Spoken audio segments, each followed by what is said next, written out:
Assalamualaikum warahmatullahi wabarakatuh. Selamat datang di channel Sunyi Memanggil, tempat di mana kisah-kisah yang terkubur kembali bangkit dalam kegelapan malam. Sebelum cerita dimulai, pastikan kalian sudah menekan tombol like, tulis komentar kalian di bawah tentang kejadian paling menyeramkan yang pernah kalian alami. Dan jangan lupa subscribe channel Sunyi Memanggil, agar kalian tidak ketinggalan cerita-cerita horor yang akan terus memanggil kalian setiap malam. Karena malam ini, sunyi, tidak lagi sepi. Di kaki Gunung Kawi, pagi selalu datang bersama kabut yang turun perlahan seperti selimut tipis menutupi rahasia lama. Udara terasa dingin, namun aktivitas sudah hidup sejak matahari belum sepenuhnya muncul. Truk-truk bermuatan teguh berderet seperti semut yang tak pernah lelah. Keluar masuk halaman pabrik milik seorang juragan gula bernama Sastro Wiryo. Pabrik itu tampak biasa dari luar. Dinding kusam, cerobong tinggi, dan suara mesin yang menderu seperti nafas raksasa yang tak pernah tidur. Namun bagi warga sekitar, tempat itu bukan sekedar pusat produksi gula. Ia lebih mirip jantung yang memompa sesuatu yang tak terlihat. Sesuatu yang membuat usaha Sastro tak pernah benar-benar merugi. Sastro dikenal sebagai orang yang sukses. Dari nol, ia membangun kerajaan gula pasir yang kini menguasai hampir seluruh distribusi di wilayah itu. Kisahnya sering diibaratkan seperti pohon yang tumbuh di tanah tandus, tapi berbuah lebat tanpa alasan yang jelas. Banyak yang kagum, tak sedikit pula yang curiga. Setiap pagi, Sastro selalu berdiri di depan kantornya, memandang aktivitas pekerja dengan tatapan tajam. Matanya seperti timbangan yang menilai segala sesuatu, tak pernah lengah, tak pernah benar-benar ramah. Ia jarang tersenyum, kecuali saat menghitung keuntungan. Namun ada satu hal yang membuat beberapa pekerja merasa gelisah. Gudang nomor 3. Bangunan itu terletak di sisi paling belakang, terpisah dari area utama, seperti sengaja dijauhkan dari pandangan. Pintu besinya selalu terkunci rapat, bahkan saat seluruh gudang lain terbuka. Tidak ada yang diizinkan masuk, kecuali Sastro sendiri. Budi, seorang pekerja baru, memperhatikan hal itu sejak hari pertamanya. Ia datang dari desa sebelah, berharap mendapat penghasilan tetap untuk membantu keluarganya. Baginya, pabrik ini seperti ladang harapan. Tapi semakin lama, tempat itu terasa seperti teka-teki yang menyimpan potongan cerita yang hilang. "Jangan pernah mendekati gudang itu," kata seorang pekerja tua suatu sore. Suaranya pelan tapi cukup tajam untuk membuat bulu kuduk meremang. "Kenapa?" tanya Budi. Orang itu tidak langsung menjawab. Ia hanya melirik ke arah gudang nomor 3, lalu kembali bekerja seolah tak terjadi apa-apa. Sikapnya seperti seseorang yang tahu terlalu banyak, tapi memilih diam demi keselamatan. Malam hari, suasana pabrik berubah drastis. Mesin berhenti, suara bising menghilang, dan kesunyian turun seperti kabut kedua yang lebih pekat. Hanya beberapa lampu redup yang menyala, menciptakan bayangan panjang di tanah. Budi mendapat giliran jaga malam. Awalnya ia merasa biasa saja. Ia duduk di pos kecil, ditemani suara jangkrik dan angin yang berhembus pelan. Namun semakin larut, suasana menjadi aneh, seperti ada sesuatu yang bergerak di luar jangkauan mata. Lalu ia mendengar suara, langkah kaki kecil. Bukan langkah orang dewasa, bukan pula hewan besar. Suaranya ringan, cepat, seperti anak kecil berlari tanpa alas kaki di lantai semen. Budi menahan nafas. Ia mencoba meyakinkan diri bahwa itu hanya tikus atau kucing. Namun suara itu berhenti tepat di depan gudang nomor 3. Perlahan ia berdiri dan mendekat. Jarak antara rasa penasaran dan rasa takut kini terasa sangat tipis, seperti garis rapuh yang bisa putus kapan saja. Saat ia hampir sampai, ia melihat sesuatu bergerak di bawah celah pintu. Bayangan kecil, tidak lebih tinggi dari lutut orang dewasa. Bentuknya tidak jelas, tapi cukup untuk membuat jantung berdetak lebih cepat. Budi mundur selangkah, mencoba memahami apa yang dilihatnya. Tiba-tiba, pintu gudang bergetar pelan, seperti ada sesuatu di dalam yang ingin keluar. Angin berhembus dingin, meski malam itu tidak terlalu berangin. Ia merasakan bulu kuduknya berdiri seperti disentuh oleh sesuatu yang tak terlihat. Ia ingin lari, tapi kakinya terasa berat, seolah ditahan oleh rasa ingin tahu yang berbahaya. Lalu suara itu terdengar lagi. Tawa kecil. Tipis, nyaris seperti bisikan, tapi cukup jelas untuk membuat pikirannya kacau. Tawa itu tidak terdengar seperti anak manusia, ada nada asing di dalamnya, seperti sesuatu yang meniru suara manusia tanpa benar-benar memahaminya. Budi akhirnya berlari kembali ke pos jaga. Nafasnya tersengal, pikirannya dipenuhi pertanyaan yang tak punya jawaban. Malam itu terasa lebih panjang dari biasanya, seperti waktu sengaja diperlambat agar rasa takut bisa tumbuh lebih dalam. Keesokan harinya, ia mencoba menceritakan kejadian itu, namun reaksi yang ia terima justru membuatnya semakin bingung. Tidak ada yang terkejut, beberapa hanya tersenyum tipis, yang lain memilih diam. Sikap mereka seperti orang yang sudah terbiasa melihat hujan di musim kemarau. Aneh, tapi bukan hal baru. Sejak saat itu, Budi mulai menyadari satu hal. Pabrik ini bukan hanya tentang gula, ada sesuatu lain yang bekerja di baliknya. Sesuatu yang tak terlihat, tapi terasa. Seperti akar pohon yang menjalar jauh di bawah tanah, menopang sesuatu yang tampak kokoh di permukaan. Dan tanpa ia sadari, langkahnya telah masuk terlalu dalam. Sementara itu, di ruang kerja pribadinya, Sastro membuka laci meja perlahan. Di dalamnya terdapat sebuah kantong kecil berisi koin-koin kuno. Ia mengambil satu, menggenggamnya erat, lalu tersenyum tipis. Senyum yang tidak hangat. Lebih mirip seseorang yang tahu rahasia besar dan menikmati setiap detiknya. Di luar, matahari bersinar terang, seolah tidak ada yang salah. Namun bayangan di sekitar gudang nomor 3 tetap ada. Diam, menunggu. Sejak malam ganjil itu, pikiran Budi tak pernah benar-benar tenang. Ingatan tentang bayangan kecil di depan gudang nomor 3 melekat seperti noda minyak di kain putih. Sulit hilang meski sudah dicuci berkali-kali. Ia mencoba menjalani rutinitas seperti biasa. Namun, rasa waspada kini tumbuh diam-diam, seperti rumput liar yang muncul di sela batu. Pagi kembali hadir di kaki Gunung Kawi, membawa kesibukan yang tampak normal. Para pekerja memanggul karung, mesin menggiling tebu, dan aroma manis memenuhi udara. Segalanya terlihat seperti kehidupan yang berjalan semestinya. Tapi bagi Budi, semua itu terasa seperti panggung sandiwara. Rapi di depan, menyimpan sesuatu di belakang layar. Ia mulai memperhatikan hal-hal kecil yang sebelumnya terlewat. Beberapa pekerja sering kehilangan uang tanpa sebab. Jumlahnya tidak besar, hanya cukup untuk dianggap sepele. Namun kejadian itu terjadi berulang, seperti tetesan air yang perlahan melubangi batu. Kalau cuma sekali mungkin lupa naruh, gumam Budi dalam hati. Tapi kalau sering, pasti ada yang aneh. Suatu siang, ia duduk bersama Warto, pekerja lama yang dikenal pendiam. Wajah pria itu penuh garis usia, seperti peta yang menyimpan banyak perjalanan hidup. "Kamu pernah kehilangan uang di sini?" tanya Budi hati-hati. Warto tidak langsung menjawab.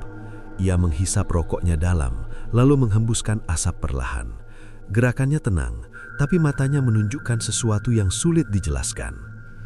"Bukan hilang," katanya, "lebih tepatnya diambil." Budi mengernyit. "Diambil siapa?"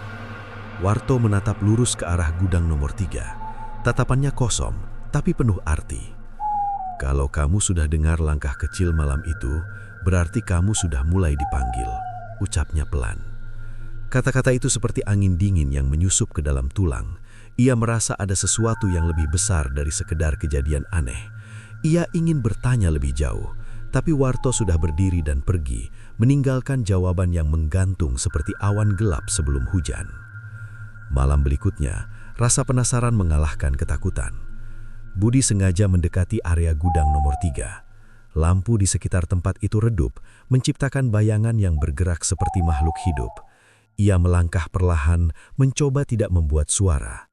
Suasana terasa berbeda. Udara di sekitar bangunan itu lebih dingin, seperti berada di dalam gua meski langit terbuka.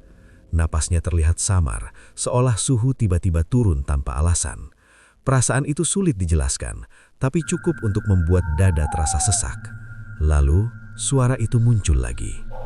Langkah kecil, cepat, ringan, berulang. Kali ini lebih jelas. Budi menahan napas, mencoba mencari sumber suara. Ia menunduk sedikit, matanya menyapu lantai di sekitar pintu besi. Dan disitulah ia melihatnya. Sebuah tangan kecil, pucat, kurus, dengan jari-jari yang terlalu panjang untuk ukuran anak biasa. Tangan itu muncul dari bawah celah pintu, bergerak perlahan seperti mencari sesuatu. Budi mundur refleks, jantungnya berdetak keras seperti drum perang yang dipukul tanpa henti. Tangan itu menghilang, namun beberapa detik kemudian terdengar suara gesekan dari dalam, seperti sesuatu merangkak di lantai, mendekat ke arah pintu. Lalu muncul suara lain, bisikan. Tidak jelas, tidak utuh, tapi terasa seperti seseorang mencoba berbicara dalam bahasa yang hampir dimengerti. Budi merasa kepalanya lingan. Suara itu seperti menarik kesadarannya, perlahan tapi pasti. Ia berdiri kaku, seperti pohon yang akarnya terjebak di tanah basah. Tanpa sadar, tangannya terangkat, seolah ingin menyentuh pintu itu. Namun sebelum jari-jarinya mendekat, suara keras terdengar dari belakang. "Jangan!" Budi menjolak. Ia menoleh dan melihat Warto berdiri beberapa meter darinya. Wajah pria itu tegang, matanya tajam seperti seseorang yang melihat bahaya besar. "Kalau kamu sentuh, kamu tidak akan bisa lepas," kata Warto dengan napas berat. Budi menarik tangannya cepat, seperti baru saja menyadari bahwa ia hampir menyentuh api. Tubuhnya gemetar, bukan hanya karena takut, tapi karena perasaan aneh yang sulit dijelaskan, seperti hampir kehilangan kendali dari dirinya sendiri. "Apa itu?" tanya Budi dengan suara bergetar. Warto mendekat perlahan, lalu menatap pintu besi itu. "Itu bukan sekedar makhluk, itu bagian dari perjanjian." Kata perjanjian terdengar berat, seperti batu yang jatuh ke dalam sumur tanpa dasar. Juragan tidak hanya mencari keuntungan, dia memberi sesuatu untuk mendapatkan sesuatu yang lebih besar. Budi menelan ludah, pikirannya dipenuhi kemungkinan yang semakin gelap. "Dan gudang ini?" tanyanya. Warto tersenyum tipis, tapi tidak ada kehangatan di dalamnya. "Bukan tempat penyimpanan, ini seperti kandang." Kata itu menggantung di udara, berat dan dingin, seolah menegaskan bahwa apapun yang ada di dalam sana bukan hanya satu. Malam itu, Budi kembali ke pos jaga dengan langkah cepat. Pikirannya kacau, seperti benang kusut yang tidak bisa diurai. Ia mencoba memahami semua yang terjadi, tapi setiap jawaban justru membuka pertanyaan baru. Sementara itu, di ruang pribadinya, Sastro kembali membuka laci yang sama. Kali ini, ia mengeluarkan lebih dari satu koin. Ia menyusunnya di atas meja, membentuk lingkaran kecil. Di tengah lingkaran itu, ia meletakkan sesuatu, segumpal rambut kecil. Sastro menatap benda itu dengan serius, lalu tanpa ragu, ia berbisik pelan. Dan dari kejauhan, dari arah gudang nomor 3, terdengar tawa. Lebih banyak, lebih ramai, seperti jawaban atas panggilan yang baru saja diberikan. Hari-hari berikutnya berjalan seperti roda yang berputar di lumpur. Bergerak, namun terasa berat. Budi tetap bekerja, mengangkat karung, mencatat distribusi, mengikuti perintah tanpa banyak bicara. Namun pikirannya tidak pernah benar-benar hadir. Bayangan tangan kecil di balik pintu besi terus muncul, seperti bayang-bayang yang mengikuti kemanapun ia pergi. Di kaki Gunung Kawi, suasana mulai berubah. Kabut pagi terasa lebih tebal, seperti sengaja menyembunyikan sesuatu dari pandangan manusia. Burung-burung jarang terdengar, dan angin yang biasanya lembut kini terasa dingin menusuk, seperti nafas yang membawa peringatan. Kejadian aneh semakin sering terjadi. Seorang pekerja bernama Randy tiba-tiba jatuh sakit. Tubuhnya kurus dalam hitungan hari, matanya cekung, dan ia sering berbicara sendiri. Katanya, setiap malam ada anak kecil datang, duduk di ujung ranjang, menatapnya tanpa berkedip. "Dia tidak pernah bicara," ujar Randy dengan suara lemah. "Cuma lihat, tapi rasanya seperti diambil sedikit demi sedikit. Kata-katanya seperti menggambarkan lilin yang meleleh perlahan, tidak langsung habis, tapi pasti berkurang. Tak lama setelah itu, Randy menghilang. Tidak ada yang tahu kemana ia pergi. Tidak ada jejak, tidak ada kabar. Seolah ia ditelan oleh sesuatu yang tidak terlihat. Pihak pabrik hanya mengatakan bahwa ia pulang kampung, namun bisikan di antara pekerja berkata lain. Budi mulai merasakan tekanan yang sama. Setiap malam, saat ia menutup mata, ia melihat sosok kecil itu. Kadang berdiri di sudut ruangan, kadang merangkak mendekat. Wajahnya samar, tapi senyumnya jelas, tipis, aneh, dan tidak wajar. Tidurnya tidak pernah nyenyak. Tubuhnya lelah, tapi pikirannya seperti terus dipaksa terjaga. Kondisi itu seperti berjalan di jembatan rapuh. Setiap langkah terasa bisa runtuh kapan saja. Suatu sore, Budi memberanikan diri menemui Warto lagi. "Ada yang hilang lagi," kata Budi pelan. "Bukan cuma uang, orang juga." Warto tidak terlihat terkejut. Ia hanya mengangguk pelan, seperti seseorang yang sudah lama menerima kenyataan pahit. "Ini bukan soal kehilangan, ini soal harga." "Harga apa?" tanya Budi. Warto menatap jauh, ke arah gunung yang berdiri diam seperti penjaga tua. Setiap kekayaan yang datang dengan cara tidak wajar selalu punya bayaran. Dan biasanya yang dibayar bukan hanya harta. Kata-kata itu terasa seperti pintu yang terbuka ke arah kegelapan yang lebih dalam. "Maksudnya, nyawa?" Suara Budi mengecil. Warto tidak langsung menjawab. Ia hanya menatap Budi dengan mata yang penuh arti. "Itu baru sebagian." Jawaban itu justru lebih menakutkan. Malam kembali turun.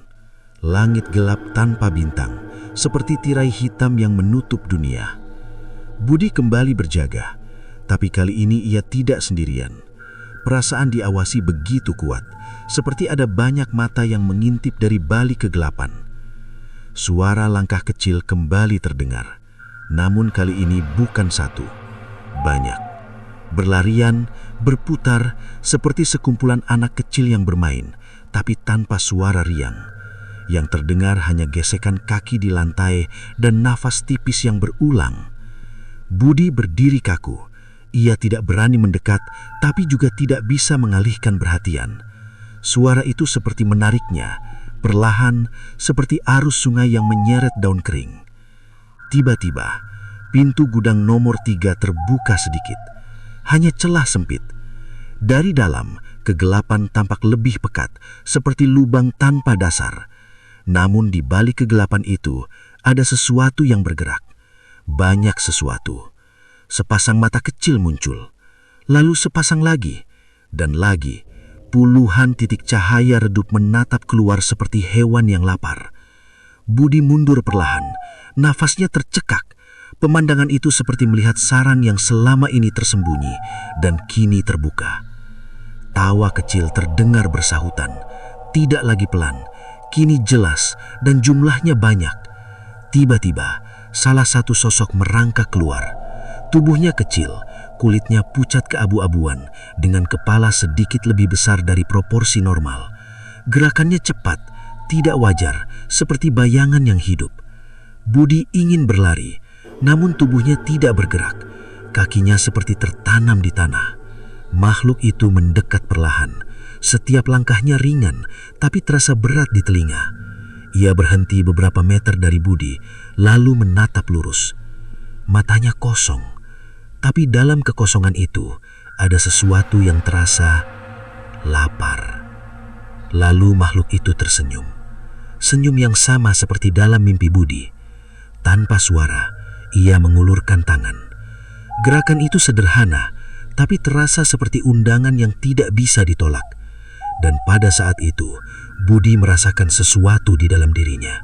Seperti ada bagian kecil yang ditarik keluar. Perlahan, sakitnya tidak terasa di tubuh, tapi di dalam seperti kehilangan sesuatu yang tidak bisa dijelaskan. Tiba-tiba, suara keras menggema. Pintu gudang nomor 3 tertutup dengan hentakan kuat. Semua suara hilang seketika. Sunyi, seperti tidak pernah ada apa-apa. Budi jatuh terduduk. Nafasnya berat, tubuhnya lemas. Ia merasa kosong, seperti wadah yang sebagian isinya telah diambil. Di kejauhan, langkah kaki terdengar. Sastro muncul dari kegelapan. Wajahnya tenang, bahkan sedikit senyum. "Belum waktunya," katanya pelan.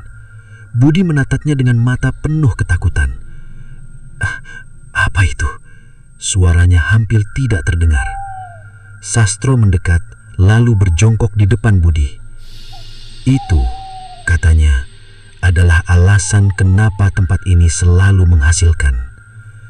Jawaban itu seperti pisau dingin yang menusuk perlahan. Budi ingin menyangkal, ingin lari, ingin melupakan semua ini. Namun satu hal kini jelas. Ia tidak lagi berdiri di luar rahasia. Ia sudah menjadi bagian dari sesuatu yang lebih besar. Dan sesuatu itu sudah mulai mengambil bagiannya. Sejak kejadian malam itu, Budi merasa dirinya bukan lagi orang yang sama. Tubuhnya masih bekerja seperti biasa, mengangkat karung, mencatat angka, mengikuti ritme pabrik. Namun, ada bagian dalam dirinya yang terasa hilang. Perasaan itu seperti rumah yang pintunya terbuka sedikit, lalu sesuatu masuk tanpa izin dan tidak pernah keluar. Di lereng Gunung Kawi, hari-hari tampak berjalan normal bagi orang luar. Matahari tetap terbit, aktivitas tetap ramai, dan hasil produksi tetap melimpah. Namun bagi mereka yang peka, suasana di sekitar pabrik terasa berubah. Udara menjadi lebih berat, seperti mengandung sesuatu yang tak terlihat, namun bisa dirasakan. Budi mulai sering kehilangan fokus. Saat berbicara, pikirannya melayang. Saat bekerja, tangannya bergerak tanpa kesadaran penuh. Ia seperti boneka yang digerakkan tali halus. Tidak sepenuhnya bebas, tapi juga tidak sepenuhnya terkendali. Setiap kali ia menutup mata, bayangan makhluk kecil itu muncul. Kini, tidak hanya satu, banyak. Mereka berdiri mengelilinginya dalam mimpi, seperti lingkaran yang semakin sempit. Tatapan mereka kosong, tapi penuh tuntutan, seolah menunggu sesuatu darinya.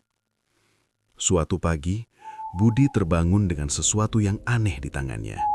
Sebuah koin kecil. Logam itu dingin, lebih dingin dari suhu ruangan. Permukaannya kusam dengan ukiran yang tidak ia kenali. Ia tidak ingat pernah mengambilnya. Tidak ada yang memberinya. Koin itu terasa seperti pesan tanpa kata.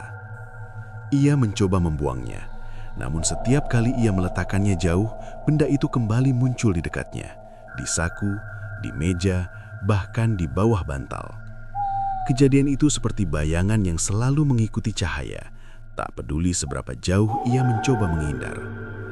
Budi mulai panik. Ia menemui Warto lagi, kali ini dengan wajah pucat. "Ini tidak normal," katanya sambil menunjukkan koin itu. Warto melihatnya sekilas, lalu menghela napas panjang. "Itu tanda," ujarnya pelan. "Tanda apa?" Suara Budi bergetar. Warto tidak langsung menjawab. Ia terlihat ragu, seperti seseorang yang tahu bahwa kebenaran bisa lebih berbahaya daripada kebohongan. "Kamu sudah disentuh," katanya akhirnya, "dan sekarang kamu mulai diikat." Kata diikat terasa lebih menakutkan daripada apapun yang pernah Budi dengar. "Diikat ke siapa?" tanya Budi. Warto menatap ke arah gudang nomor 3 lagi. "Bukan ke siapa, ke apa?" Jawaban itu menggantung, berat dan dingin. Budi mencoba memahami, tapi pikirannya seperti kabut. Tidak jelas, tidak stabil. Ia hanya tahu satu hal, ada sesuatu yang kini terhubung dengannya, dan hubungan itu tidak bisa diputus dengan mudah. Malam kembali datang. Namun kali ini, Budi tidak berjaga. Ia dipanggil ke rumah utama milik Sastro. Bangunan itu besar dengan halaman luas dan pagar tinggi. Dari luar terlihat seperti rumah orang kaya pada umumnya. Tapi saat Budi melangkah masuk, suasananya terasa berbeda. Sepi. Terlalu sepi.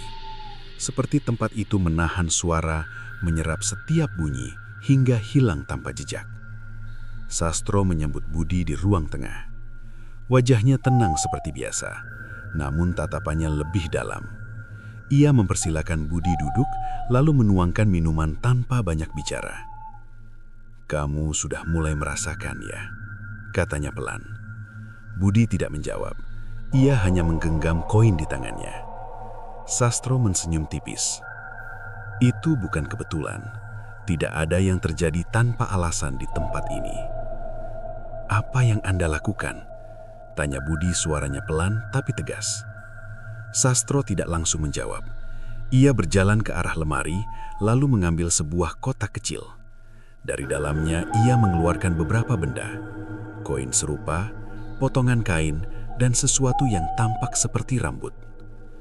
"Semua ini," katanya, "adalah bagian dari ikatan." Ia meletakkan benda-benda itu di atas meja, membentuk pola melingkar. "Seperti rantai," katanya. "Setiap bagian saling terhubung. Tidak terlihat, tapi kuat." Budi menatap benda-benda itu dengan perasaan campur aduk.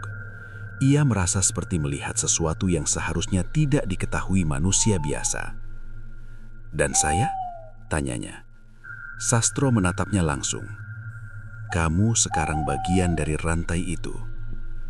Jawaban itu terasa final, seperti pintu yang tertutup tanpa kemungkinan dibuka kembali. Budi berdiri tiba-tiba. "Saya tidak mau," katanya cepat. Sastro mensenyum sedikit. Kali ini lebih lebar. "Bukan soal mau atau tidak. Begitu kamu disentuh, pilihanmu mulai berkurang." Kalimat itu seperti jebakan yang perlahan mengunci. Budi mundur selangkah. Ia merasa ruang itu semakin sempit, seperti dinding yang mendekat tanpa bergerak. "Kenapa saya?" tanyanya. Sastro terdiam sejenak, lalu menjawab dengan nada datar. "Karena kamu cocok." Jawaban itu sederhana, tapi menimbulkan lebih banyak pertanyaan. "Cocok untuk apa?" Sastro tidak langsung menjawab. Ia hanya menatap Budi, lalu berkata pelan, "Untuk menggantikan." Dunia seolah berhenti sejenak.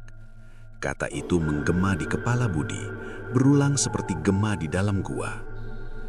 "Menggantikan siapa?" Suaranya hampir tidak terdengar. Sastro mensenyum lagi, tapi kali ini ada sesuatu yang berbeda dalam ekspresinya. Lebih gelap, lebih dalam. "Semua yang sudah pergi." Jawaban itu seperti membuka pintu menuju kenyataan yang lebih mengerikan. Budi teringat Randy dan pekerja lain yang menghilang, satu persatu. Seperti bagian dari pola yang selama ini ia tidak sadari. Di luar, angin berhembus pelan. Namun di dalam rumah itu, udara terasa diam, seperti menunggu sesuatu terjadi. Dan tanpa Budi sadari, ikatan yang tidak terlihat itu semakin kuat. Menjerat perlahan, tanpa suara, tanpa ampun. Sejak pertemuan di rumah besar itu, langkah Budi terasa berbeda. Bukan karena jalannya berubah, melainkan karena beban yang kini menempel seperti bayangan saat senja. Tidak terlihat jelas, tetapi selalu ada. Setiap gerakan terasa diawasi. Setiap pikiran seperti bukan lagi miliknya sepenuhnya. Di sekitar Gunung Kawi, suasana semakin ganjil. Kabut turun lebih cepat dari biasanya, menyelimuti area pabrik seperti tirai yang sengaja ditarik untuk menutup panggung rahasia. Udara terasa lembab, namun dinginnya tidak wajar, seperti berasal dari sesuatu yang bukan alam. Budi mulai merasakan perubahan dalam dirinya. Tubuhnya sering lemas tanpa sebab, nafsu makan berkurang, tidur terasa dangkal, dan setiap bangun pagi, ia seperti kehilangan tenaga yang tidak bisa dijelaskan. Kondisinya mirip baterai yang terus dipakai tanpa pernah benar-benar diisi ulang. Namun yang paling mengganggu bukan itu, melainkan bisikan. Suara halus yang muncul di sela kesunyian. Kadang terdengar seperti panggilan, kadang seperti tawa yang ditahan. Tidak jelas dari mana asalnya, tapi cukup dekat untuk membuatnya merasa tidak pernah sendirian. Suatu malam, bisikan itu berubah menjadi kata datang. Satu kata sederhana, namun terasa berat seperti perintah. Budi mencoba mengabaikannya. Ia menutup telinga, memejamkan mata, bahkan mencoba berbicara keras untuk menutupi suara itu. Tapi semua usaha terasa sia-sia. Bisikan itu tidak berasal dari luar, melainkan dari dalam, seperti gema yang terperangkap di ruang sempit. Tanpa sadar, kakinya melangkah, pelan, menuju gudang nomor 3. Setiap langkah terasa ditarik oleh benang halus yang tidak terlihat. Ia masih sadar, masih bisa berpikir, namun tubuhnya bergerak seolah memiliki kehendak sendiri. Perasaan itu seperti mengemudi tanpa memegang setir, menyeramkan, membingungkan, dan tak terkendali. Saat sampai di depan pintu besi, ia berhenti. Pintu itu terbuka sedikit. Tidak ada suara, tidak ada angin, seolah memang sudah menunggunya. Budi berdiri diam beberapa detik. Jantungnya berdetak keras. Namun kali ini bukan hanya karena takut. Ada dorongan lain, rasa ingin tahu yang aneh. Seperti seseorang yang berdiri di tepi jurang dan ingin tahu seberapa dalam jatuhnya.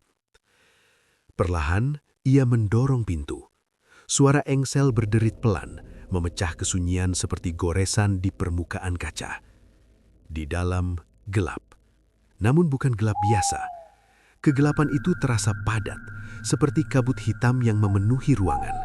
Sulit dijelaskan, tapi cukup untuk membuat nafas terasa berat. Budi melangkah masuk. Lantai terasa dingin di telapak kakinya. Udara di dalam berbeda, lebih lembab, lebih pekat. Seperti berada di tempat yang sudah lama tidak tersentuh cahaya. Lalu ia melihatnya. Puluhan sosok kecil. Berdiri, duduk, merangkak. Mereka tersebar di seluruh ruangan, seperti kumpulan bayangan yang hidup. Ukurannya tidak sama, tapi bentuknya serupa. Kecil, kurus, dengan kepala agak besar dan mata yang tampak kosong. Semua menatap ke arah Budi. Tidak bergerak, tidak bersuara, hanya menatap. Pemandangan itu seperti berada di tengah hutan yang tiba-tiba diam. Tidak ada suara, tidak ada gerakan, hanya keheningan yang terasa menekan. Budi ingin mundur, namun pintu di belakangnya tertutup sendiri. Suara benturannya keras, seperti palu yang menutup peti. Sekarang, ia sendirian di dalam gudang. Atau lebih tepatnya, tidak sendirian. Salah satu makhluk mendekat. Gerakannya cepat tapi halus, seperti bayangan yang meluncur di lantai. Ia berhenti tepat di depan Budi, lalu mengangkat kepala perlahan. Wajahnya kini terlihat jelas, bukan wajah anak kecil. Lebih seperti sesuatu yang meniru bentuk manusia, tapi gagal memahami ekspresi. Lalu makhluk itu membuka mulut. Namun yang keluar bukan suara, melainkan sensasi. Budi merasakan sesuatu di dalam dirinya ditarik lagi. Kali ini lebih kuat, lebih dalam, seperti seseorang mengambil air dari sumur tanpa dasar. Ia jatuh berlutut, tubuhnya gemetar, nafasnya berat. Ia ingin berteriak, tapi suaranya tidak keluar. Rasa itu bukan sakit biasa, lebih seperti kehilangan bagian dari dirinya yang tidak bisa disentuh. Makhluk lain mulai mendekat, satu persatu, mengelilinginya. Lingkaran itu kembali terbentuk seperti dalam mimpinya, namun kali ini nyata dan lebih dekat, lebih dingin, lebih nyata. Tiba-tiba suara langkah terdengar dari luar. Pintu terbuka. Cahaya masuk memecah kegelapan. Sastro berdiri di sana. Wajahnya tenang, seperti seseorang yang datang tepat waktu untuk melihat sesuatu yang sudah dia rencanakan. Makhluk-makhluk itu mundur perlahan, menghilang ke dalam bayangan, seolah tunduk kepada kehadirannya. Budi tergeletak di lantai, nafasnya tersisa sedikit, tubuhnya lemah seperti kain yang diperas hingga kering. Sastro mendekat, lalu berjongkok di sampingnya. "Sekarang kamu mengerti," katanya pelan. Budi mencoba menatap, tapi pandangannya bebur. "Mengerti apa?" Suaranya hampir hilang. Sastro tersenyum tipis, bahwa setiap keuntungan selalu punya sumber. Ia berdiri, lalu menatap ke dalam ruangan gelap itu. "Mereka butuh makan, dan kamu adalah pilihan yang tepat." Kata-kata itu terasa seperti vonis. Budi mencoba bangkit, tapi tubuhnya tidak kuat. "Kenapa saya?" gumamnya. Sastro menoleh. "Karena kamu sudah mulai kosong, dan yang kosong mudah diisi." Jawaban itu lebih menakutkan dari apapun, karena kini Budi sadar, ia bukan hanya korban, ia sedang dipersiapkan untuk menjadi sesuatu yang lain. Di luar, malam tetap sunyi. Namun di dalam gudang itu, sesuatu telah berubah, dan prosesnya sudah dimulai. Pagi datang tanpa kehangatan bagi Budi. Cahaya matahari tetap menyinari lereng Gunung Kawi. Namun baginya terang itu terasa hampa, seperti lampu yang menyala di ruangan kosong. Tubuhnya masih bergerak, tetapi ada bagian dalam dirinya yang terasa retak, seperti cermin yang tidak lagi utuh, memantulkan bayangan yang berbeda dari aslinya.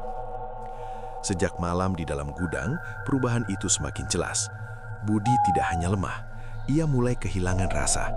Makanan tidak lagi memiliki arti, suara orang lain terdengar jauh, seperti berasal dari lorong panjang. Bahkan detak jantungnya sendiri terasa asing, seolah bukan miliknya. Keadaan itu seperti hidup di dalam tubuh yang dipinjam. Ada, tapi tidak sepenuhnya hadir. Namun yang paling mengganggu adalah bayangan baru. Kini saat ia bercermin, ia tidak selalu melihat dirinya sendiri. Kadang di balik pantulan itu, muncul sosok kecil berdiri di belakangnya. Diam, menatap, tidak bergerak, seperti noda yang tidak bisa dibersihkan dari kaca. Suatu siang saat Budi mencuci muka di kamar mandi pabrik, ia kembali melihatnya. Sosok itu lebih jelas dari sebelumnya. Kali ini tidak hanya satu, ada dua. Berdiri di sisi kiri dan kanan pantulannya. Budi membeku. Air yang mengalir dari keran terasa dingin, namun tidak cukup untuk mengembalikannya ke kenyataan. Ia menutup mata sejenak, mencoba meyakinkan diri bahwa itu hanya halusinasi. Namun saat ia membuka mata kembali, sosok itu masih ada, dan salah satunya tersenyum. Refleks Budi menoleh ke belakang. Kosong, tidak ada siapapun.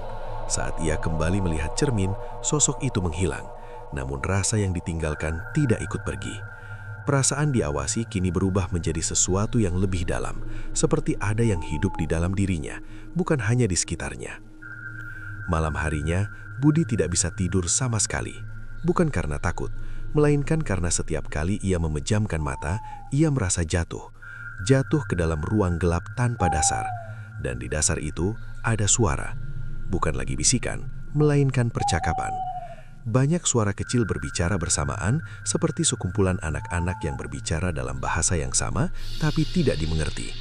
Namun anehnya, Budi mulai memahami, sedikit demi sedikit, potongan kata, makna samar, seperti seseorang yang perlahan belajar bahasa asing tanpa sadar. Kamu kosong, kamu bisa jadi rumah, kami butuh. Kata-kata itu tidak terdengar dengan telinga, tapi langsung masuk ke dalam pikiran. Dan setiap kali itu terjadi, Budi merasakan sesuatu di dalam dirinya bergeser, seperti ada ruang yang dibuka, seperti ada pintu yang tidak seharusnya ada. Keesokan harinya, Budi menemui Warto dalam keadaan panik. Ada yang masuk, katanya cepat, bukan di luar, di dalam. Warto menatapnya lama, wajahnya tidak lagi hanya serius, kali ini ada rasa iba yang sulit disembunyikan. Itu sudah dimulai, ujarnya pelan. Dimulai apa? Tanya Budi. Warto menghela napas panjang, seperti seseorang yang harus menjelaskan sesuatu yang tidak ingin ia ucapkan. Pemisahan, katanya. Kata itu terdengar asing, tapi berat. Mereka tidak langsung mengambil semuanya. Mereka ambil sedikit demi sedikit, sampai akhirnya yang tersisa bukan kamu lagi. Penjelasan itu seperti pisau tumpul, tidak langsung melukai, tapi menyakitkan perlahan. Lalu saya harus bagaimana? Suara Budi mulai pecah. Warto terdiam sejenak. Kalau masih ada yang tersisa dari dirimu, kamu harus lawan. Lawan apa? Warto menatap langsung ke mata Budi. Dirimu sendiri. Jawaban itu membuat Budi semakin bingung. Namun sebelum ia sempat bertanya lagi, suara langkah terdengar. Sastro muncul. Kehadirannya selalu terasa seperti bayangan panjang, tidak bisa dihindari, selalu datang tanpa peringatan. Anda semakin cepat berubah, katanya sambil menatap Budi. Nada suaranya tenang, tapi ada kepuasan di dalamnya. Budi mundur selangkah. Apa yang Anda lakukan pada saya? Tanyanya cepat. Sastro menyenyum tipis. Saya tidak melakukan apa-apa. Saya hanya membuka jalan. Jalan kemana? Sastro mendekat perlahan, ke bentuk yang lebih berguna. Kalimat itu terdengar dingin, seperti logam yang disentuh tanpa pelindung. Budi menggelengkan kepala. Saya manusia, katanya lemah. Sastro berhenti di depannya. Sekarang mungkin, tapi tidak selamanya. Ucapan itu seperti palu yang menghantam kesadaran terakhir Budi. Ia mulai mengerti, apa yang terjadi bukan sekedar gangguan, bukan sekedar teror, melainkan proses, perubahan, dari sesuatu yang hidup menjadi sesuatu yang digunakan. Malam kembali turun, namun kali ini Budi tidak melihat bayangan di luar, ia merasakannya dari dalam. Saat ia duduk diam, tangannya bergerak sedikit tanpa ia perintah. Saat ia menatap kosong, pikirannya dipenuhi suara lain. Dan untuk pertama kalinya, ia tidak sepenuhnya bisa membedakan mana dirinya dan mana yang bukan. Seperti dua bayangan dalam satu tubuh, seperti dua suara dalam satu kepala, seperti dua jiwa yang mulai berbagi tempat yang sama. Dan perlahan, yang satu mulai mengambil alih. Malam turun tanpa suara, seperti tirai hitam yang dijatuhkan perlahan di atas dunia. Di lereng Gunung Kawi, angin berhenti bergerak, seolah alam ikut menahan napas. Pabrik gula tetap berdiri, namun suasananya berubah. Tidak lagi sekadar tempat kerja, melainkan seperti ruang yang menunggu sesuatu lahir. Budi duduk sendirian di sudut pos jaga. Tubuhnya diam, tetapi pikirannya tidak pernah benar-benar sepi. Suara-suara itu masih ada, kini lebih jelas, lebih teratur. Tidak lagi seperti bisikan acak, melainkan seperti percakapan yang memiliki tujuan. Ia tidak menutup telinga, tidak mencoba melawan, karena ia mulai sadar, perlawanan hanya mempercepat kelelahan. Perasaannya kini seperti orang yang terjebak di arus deras. Semakin melawan, semakin cepat tenggelam. Maka ia memilih diam, berharap arus itu melewati dirinya. Namun harapan itu salah, karena arus itu bukan melewati, melainkan menetap. Tiba-tiba, tangannya bergerak, perlahan, tanpa perintah.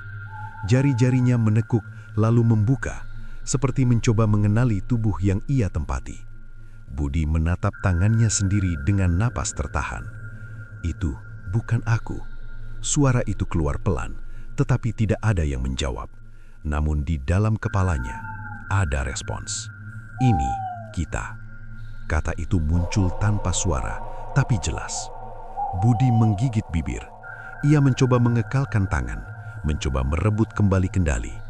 Namun gerakan itu terasa seperti dua orang menarik satu benda yang sama, tidak stabil, tidak sinkron.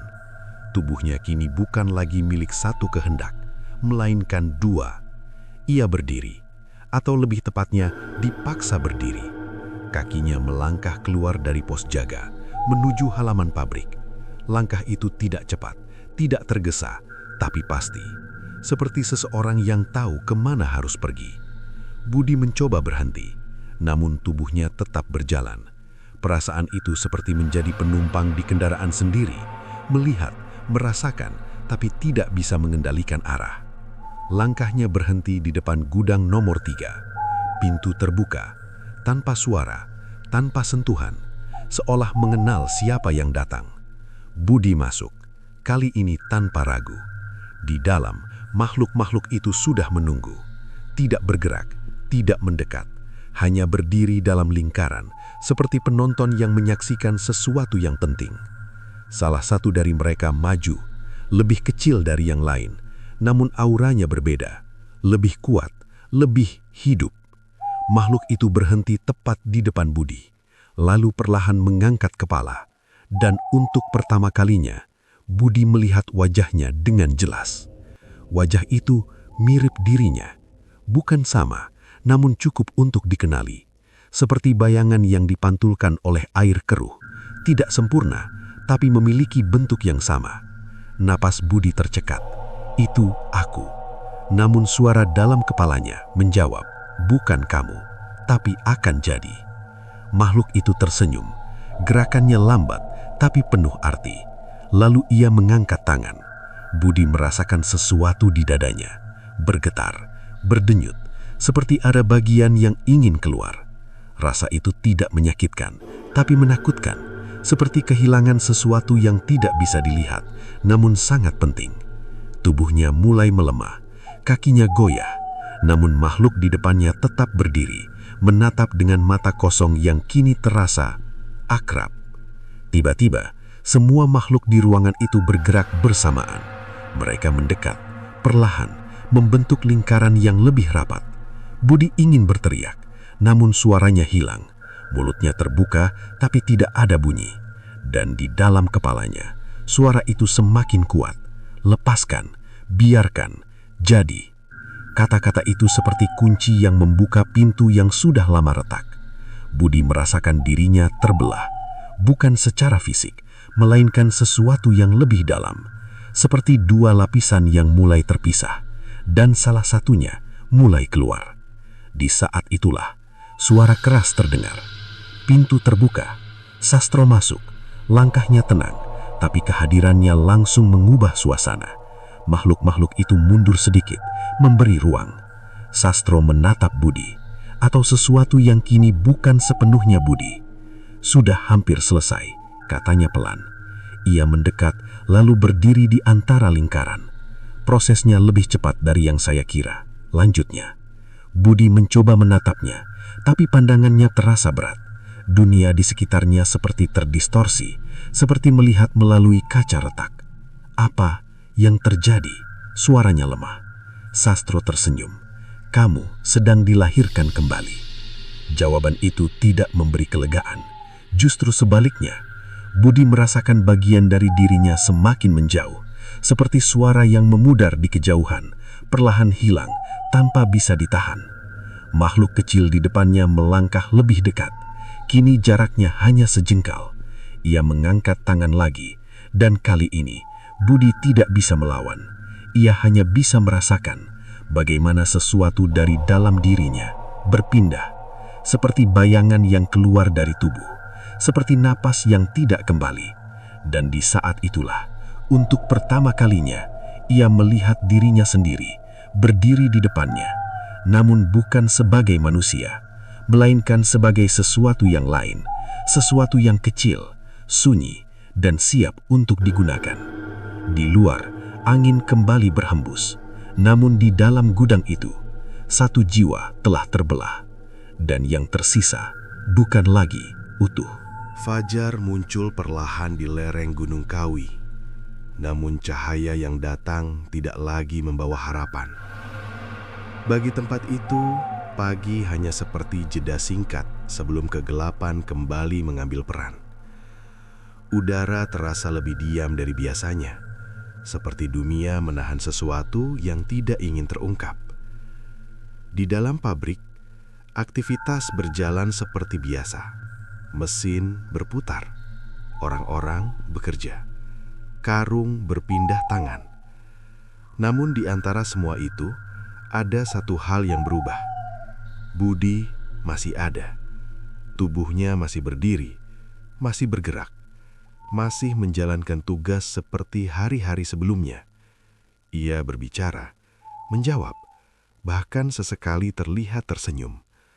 Tapi semua itu terasa kosong, seperti boneka yang digerakkan dari dalam, seperti topeng yang dipakai tanpa wajah di baliknya. Matanya tidak lagi memiliki kedalaman. Tatapannya datar, seperti permukaan air yang tidak memantulkan apapun. Jika diperhatikan lebih lama, ada sesuatu yang terasa salah, sesuatu yang tidak bisa dijelaskan, tapi cukup untuk membuat orang lain merasa tidak nyaman. Warto adalah orang pertama yang benar-benar menyadarinya. Ia memperhatikan Budi dari kejauhan, tanpa mendekat. Pengalamannya membuatnya peka terhadap perubahan kecil. Dan apa yang ia lihat sekarang bukan perubahan biasa, melainkan kehilangan. Sudah selesai, gumamnya pelan. Kata itu tidak diucapkan dengan lega, lebih seperti penyesalan. Siang hari terasa panjang, namun bagi Budi, waktu tidak lagi memiliki arti. Ia bergerak mengikuti ritme yang tidak ia pahami. Setiap langkah terasa otomatis, seperti roda yang berputar tanpa pengemudi. Di dalam dirinya, tidak ada lagi suara penolakan, tidak ada lagi ketakutan, tidak ada lagi kebingungan. Semua itu telah hilang. Yang tersisa hanya keheningan. Namun keheningan itu bukan kosong, melainkan terisi. Malam kembali turun, dan seperti sebelumnya, langkah Budi mengarah ke gudang nomor 3. Kali ini tanpa bisikan, tanpa dorongan, seolah ia sudah tahu. Pintu terbuka, ia masuk. Di dalam, makhluk-makhluk itu menyambut dengan diam. Tidak ada lagi jarak, tidak ada lagi rasa asing, karena kini ia bagian dari mereka. Di tengah ruangan, sosok kecil berdiri, sosok yang memiliki bentuk seperti dirinya. Kini lebih jelas, lebih utuh. Makhluk itu menatap Budi, lalu perlahan mengangkat kepala. Dan dalam gerakan itu, ada sesuatu yang berubah. Budi merasakan getaran di dalam tubuhnya. Bukan seperti sebelumnya, bukan tarikan atau tekanan. Lebih seperti koneksi. Seperti dua cermin yang saling berhadapan, memantulkan bayangan tanpa akhir. Tiba-tiba pandangannya bergeser. Ia tidak lagi melihat dari matanya sendiri, melainkan dari sudut yang lebih rendah, lebih dekat ke lantai, lebih sempit, lebih kecil. Ia mencoba bergerak, dan tubuh kecil itu ikut bergerak. Kesadaran itu datang perlahan, tapi pasti. Ia tidak hanya kehilangan sebagian dirinya, ia kini terbagi. Satu bagian masih berada di tubuh manusia, bagian lain hidup dalam bentuk lain. Seperti air yang dipisahkan kedua wadah, masih berasal dari sumber yang sama, tapi tidak lagi menyatu. Perasaan itu aneh, tidak menyakitkan, tapi mengganggu. Karena ia bisa merasakan dua hal sekaligus, dua sudut pandang, dua keberadaan, dan keduanya semakin menjauh satu sama lain. Sastro masuk ke dalam gudang. Langkahnya mantap, seperti seseorang yang datang untuk memeriksa hasil kerja. Ia melihat ke arah Budi, lalu ke arah makhluk kecil itu. Senyumnya muncul, tipis, puas. Berhasil, katanya pelan. Ia mendekat ke makhluk kecil itu, lalu berjongkok. Tangannya terulur, dan tanpa ragu, makhluk itu mendekat, seperti hewan yang mengenali tuannya. Budi merasakan sesuatu saat itu, sebuah ikatan, namun bukan lagi dengan dirinya sendiri, melainkan dengan Sastro. Seperti benang yang menghubungkan dua titik, tidak terlihat, tapi kuat. Sekarang, kamu milikku, ujar Sastro. Kalimat itu tidak ditujukan pada tubuh manusia, melainkan pada bagian lain dari Budi, bagian yang kini berdiri dalam wujud kecil itu. Budi mencoba melawan, namun tidak ada yang berubah, karena bagian yang bisa melawan sudah tidak ada. Warto berdiri di ambang pintu. Ia menyaksikan semuanya, tanpa kata, tanpa gerakan. Wajahnya penuh kelelahan, seperti seseorang yang melihat sesuatu yang sudah terlalu sering terjadi, tapi tidak pernah bisa dihentikan. Berapa lagi? Gumamnya pelan. Tidak ada yang menjawab. Di dalam gudang itu, proses telah selesai. Namun di luar, dunia tetap berjalan. Orang-orang tetap bekerja, uang tetap mengalir, dan tidak ada yang benar-benar tahu dari mana semua itu berasal. Budi berdiri diam. Tubuhnya masih hidup, masih bergerak, masih ada. Namun yang tersisa dari dirinya hanya cangkang. Sementara bagian lain yang lebih kecil, lebih sunyi, telah menemukan tempatnya, bukan sebagai manusia, melainkan sebagai sesuatu yang digunakan. Dan di tangan yang tepat, ia akan terus bekerja, tanpa lelah, tanpa suara, tanpa sisa kemanusiaan, seperti bayangan yang tidak pernah lepas dari pemiliknya. Namun kali ini, bayangan itu memiliki kehidupan sendiri. Malam turun lebih cepat di lereng Gunung Kawi, seolah langit ingin segera menutup apa yang telah terlalu lama dibiarkan terbuka. Udara terasa berat, bukan karena hujan, melainkan karena sesuatu yang menunggu untuk terjadi, seperti detik terakhir sebelum tali yang tegang akhirnya putus. Di dalam pabrik, semuanya masih tampak berjalan seperti biasa. Mesin tetap berputar, pengiriman tetap lancar, keuntungan terus mengalir. Namun di balik semua itu, ada perubahan yang tidak terlihat oleh mata biasa. Sesuatu yang selama ini patuh mulai bergeser. Sastro duduk di ruang kerjanya. Di hadapannya, koin-koin itu tersusun rapi seperti lingkaran yang tidak pernah putus.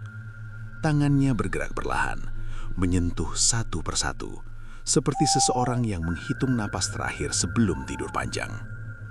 Ia merasa ada yang berbeda, bukan pada angka, bukan pada hasil, melainkan pada rasa.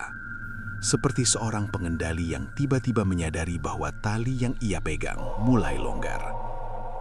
Di sisi lain, di dalam gudang nomor 3, makhluk-makhluk kecil itu tidak lagi diam. Mereka bergerak, namun bukan seperti biasanya. Gerakan mereka tidak teratur, tidak serempak, seperti sekumpulan bayangan yang kehilangan arah. Di antara mereka, sosok kecil yang berasal dari budi berdiri diam. Namun di dalam dirinya, sesuatu mulai berubah. Ikatan yang menghubungkannya dengan Sastro masih ada, tapi tidak lagi kuat seperti sebelumnya. Seperti tali lama yang mulai rapuh karena terlalu sering ditarik. Dan di celah itulah, sesuatu tumbuh. Sisa, potongan, fragmen dari apa yang dulu adalah manusia. Kesadaran kecil itu muncul seperti bara di bawah abu, lemah tapi belum padam. Budi masih ada, tidak utuh, tidak kuat, namun cukup untuk merasakan. Dan yang ia rasakan sekarang adalah marah. Bukan amarah yang meledak, melainkan yang dalam dan diam, seperti air yang terus mengikis batu tanpa suara. Malam semakin larut. Angin mulai bergerak. Pintu gudang terbuka dengan sendirinya. Namun kali ini, tidak ada perintah, tidak ada panggilan. Makhluk-makhluk itu keluar, satu persatu. Langkah mereka cepat tapi sunyi, seperti bayangan yang lepas dari tubuh dan berjalan sendiri. Mereka menyebar ke seluruh area pabrik, mengalir seperti air yang menemukan celah. Sastro merasakan sesuatu. Ia berdiri tiba-tiba, matanya menyapu ruangan. "Kembali," katanya pelan. Namun tidak ada yang merespons.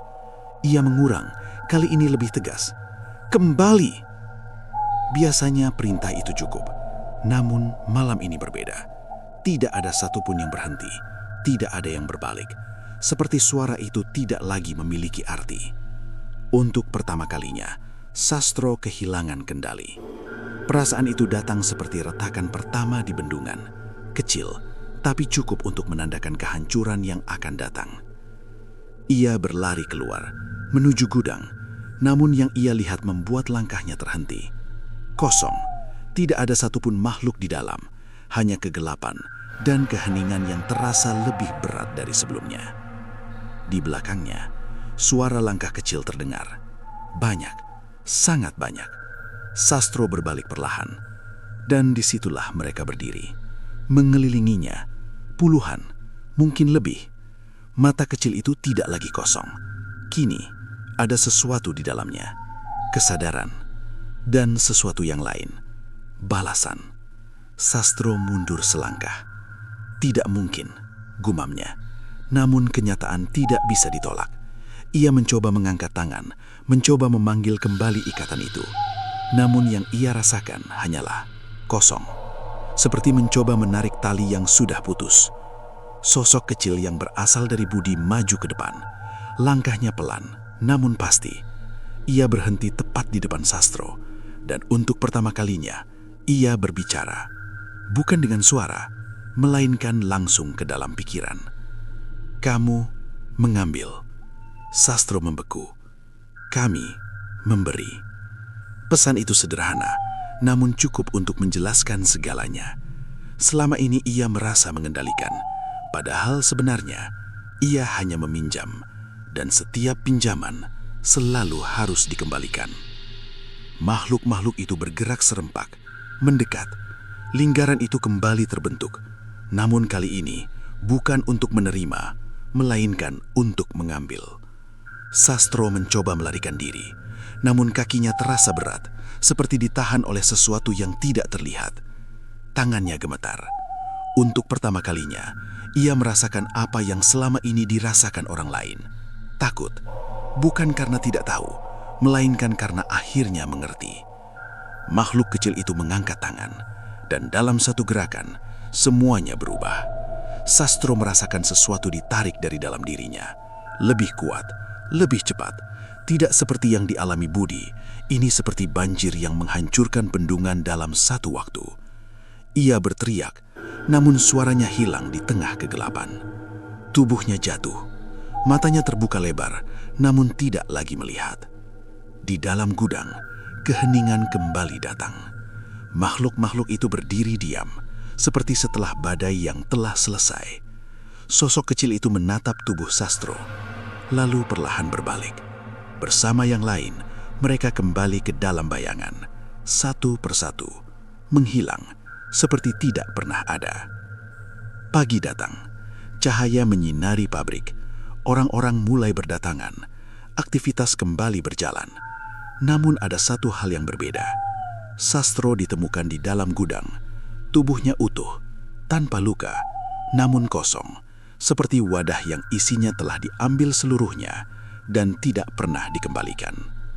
Budi, tubuhnya masih ada, masih berjalan, masih bekerja, namun kini tatapannya berbeda, lebih tenang, lebih dalam, seperti seseorang yang telah melewati sesuatu dan membawa sebagian darinya kembali. Di sudut gudang, sebuah koin terletak diam, tak bergerak. Namun jika diperhatikan lebih lama, bayangannya tampak bergetar, seolah sesuatu di dalamnya masih hidup.